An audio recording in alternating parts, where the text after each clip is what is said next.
Waymo Robotaxis are now making 50,000 paid trips every week. The world's largest direct carbon capture plant just went online. And most App Store developers aren't taking Apple up on its new outside payments option. It's Monday, May 13th, and this is Engadget News.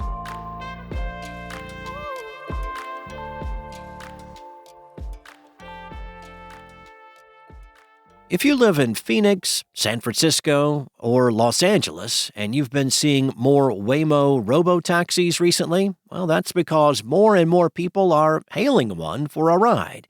The Alphabet-owned company has announced on Twitter/X that it's now serving more than 50,000 paid trips every week across 3 cities.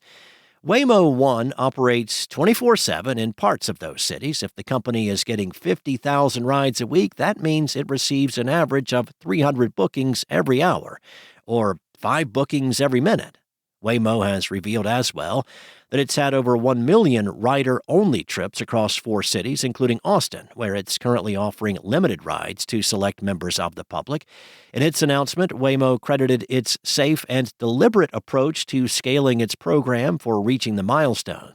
While Waymo certainly seems to be doing better than Cruise, which only recently redeployed some of its autonomous vehicles following a much-needed hiatus, it's had its share of controversies. In April, 6 Waymo robotaxis blocked traffic in a San Francisco freeway, and it was just one of the instances wherein the company's vehicles caused traffic blockage. Earlier this year, 2 Waymo vehicles crashed into the same pickup truck, one after the other, because their software had incorrectly predicted the future movements of the truck. The company issued a software recall after the incident to fix the issue and prevent similar incidents from happening.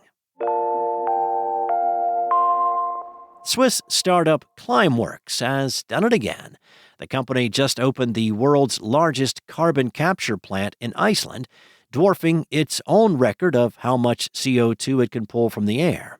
The company's previous record-holding carbon capture plant, Orca, sucks around 4,000 tons of CO2 from the atmosphere per year, but the new plant can handle nearly 10 times that, as reported by the Washington Post. The plant is called Mammoth and boasts 72 industrial fans that can pull 36,000 tons of CO2 from the air each year. Just like the Orca, the CO2 isn't recycled, it's stored underground and eventually trapped in stone, permanently removing it from the environment. The plant's actually located on a dormant volcano, so it'll make a great hideout for a James Bond villain should it ever cease operations. The location was chosen for its proximity to a geothermal energy plant, which is used to power the facility's fans and heat chemical filters to extract CO2 with water vapor. After extraction, the CO2 is separated from the steam, compressed, and dissolved in water. And finally, it's pumped 2,300 feet underground into volcanic basalt. This compound reacts with the magnesium, calcium, and iron in the rock to form crystals, which become solid reservoirs of CO2. It's pretty nifty technology. However, it's not the end-all solution to climate change. It's barely even a blip.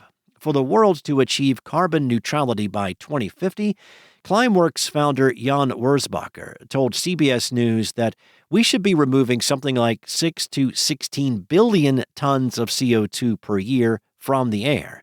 And therein lies the problem. This facility, the largest of its kind by a wide margin, can capture up to 36,000 tons of CO2 from the air each year, but that's just 0.06% of what's needed to meet the minimum annual removal threshold, as indicated by Wurzbacher. There are other plants, of course, but all of them combined don't make a serious dent in what's required to pull us from the brink. To that end, Wurzbacher has pleaded with other companies to take up the cause.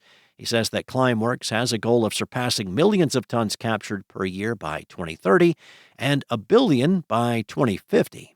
The company's chief technology officer told 60 Minutes that scaling up the process globally is possible, but requires political will to rally behind the initiative.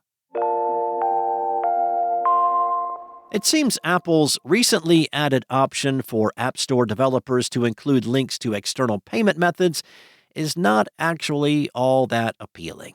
In a hearing on Friday as part of the ongoing legal battle with Epic, Apple said only 38 developers have applied to add such links, out of roughly 65,000 that could. That's according to Bloomberg.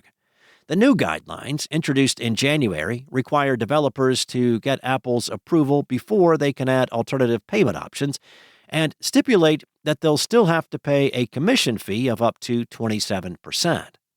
The changes were intended to satisfy an injunction ordered by U.S. District Judge Yvonne Gonzalez-Rogers in 2021. But, per Reuters, Epic in March called Apple's attempt at compliance a sham and filed a complaint with the court. At this point, Rogers doesn't really seem impressed either. Rogers said of Apple's solution during the latest hearing, "It sounds to me as if the goal was to then maintain the business model and revenue you had in the past." On top of Apple's commission, developers also need to consider payment processing fees, which altogether could lead to them paying even more than they did before. The judge reportedly said, "You're telling me 1,000 people were involved in approving the new fee, and not one of them said maybe we should consider the cost to developers?" Thanks for listening. There's more to these stories and additional articles at Engadget.com. This episode featured journalism by Weekend editor Cheyenne McDonald and contributors Mariella Moon and Lawrence Bonk, and was produced by Spoken Layer. Enjoy your day, and I'll return tomorrow with more tech news from Engadget.